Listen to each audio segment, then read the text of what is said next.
भाई कितने का गाड़ी है? ये गाड़ी है भाई 8,25,000 का। 8,25,000 हाँ। दिरहम। हाँ 8,25,000 दिरहम। हाँ 8,25,000 দিরামের গাড়ি।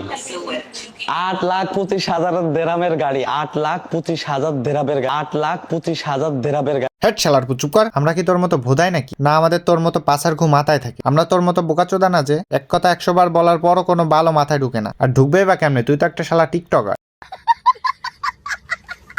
8,25,000 দিরাম। हाँ 8,25,000 দিরামের গাড়ি।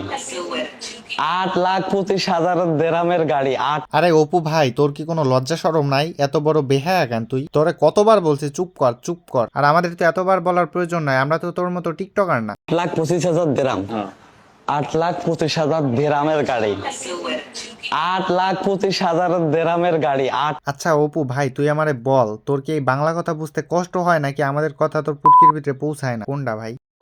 So hello guys, welcome back. কি অবস্থা তোমাদের? কেমন আছো তোমরা? আই হোপ তোমরা সকলেই ভালো আছো এন্ড আমিও ভালো আছি। গাইজ প্রথমে তোমাদের একটা বিষয় ক্লিয়ার করি। তোমরা হয়তো ভাবতাছো এই কয়েকদিনের ভিতরে আমাদের অপু ভাই 3 কোটি টাকার লাম্বরগিনি কিভাবে কিনলো, যে কিনা 2020 সালেও নাপিত ছিল এন্ড 2021 সে টিকটক ভিডিও বানাইছে রাস্তাঘাটে মানুষের কাছে মাইর খাইতো। সেই অপু 2025 এসে 3 কোটি টাকার গাড়ি কিভাবে কিনলো। আবার অনেকে তো বলতেছে 13-14 বছর পড়াশোনা করে কার বালটা ফেলাইলাম। এর থেকে তো ভালো ছিল 2022 সালে চুলে গু কালার করে টিকটক ভিডিও বানানো। তো এইগুলা যারা ভাবতেছো তাদেরকে কিছু কথা বলি। গাইস তোমরা কি আসলে পারতা চুলে গু কালার করে ভিডিও বানাইতে? তোমরা কি আসলে পারতা রাস্তাঘাটে পাবলিকের হাতে মাইর খাইতে? তোমরা কি আসলে পারতা নিজের মা বোনরে দেওয়া গালি হজম করতে? তোমরা কি আসলে পারতা দুবাই গিয়ে অস্ট্রেলিয়ান গাভী পটাইতে? তোমরা কি পারতা দুবাইয়ের শেখদের কাছে ওই অস্ট্রেলিয়ান গাভীর দুধ বিক্রি করতে? তো এইগুলা যারা সহ্য করতে পারতা তারা এখন অপু ভাইয়ের মতো লাম্বরগিনির মালিক হইতা।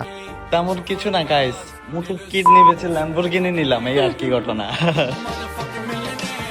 আরে অপু, আমি এন্ড আমরা সবাই জানি তুই তোর গাভীর দুধ বিক্রি করে লাম্বরগিনি কিনছস। তো এত কষ্ট করে এতবার এক্সপ্লেইন করা লাগবে না। সাউন্ডটা একটু বেশি তাই না?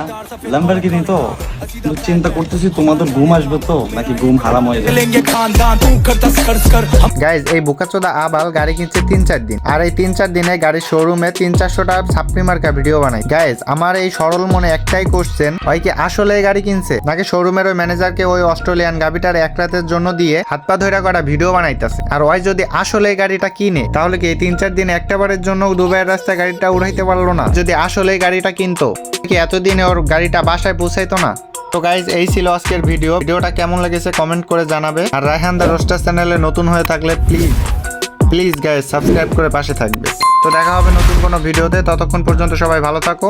Till then bye bye, take care.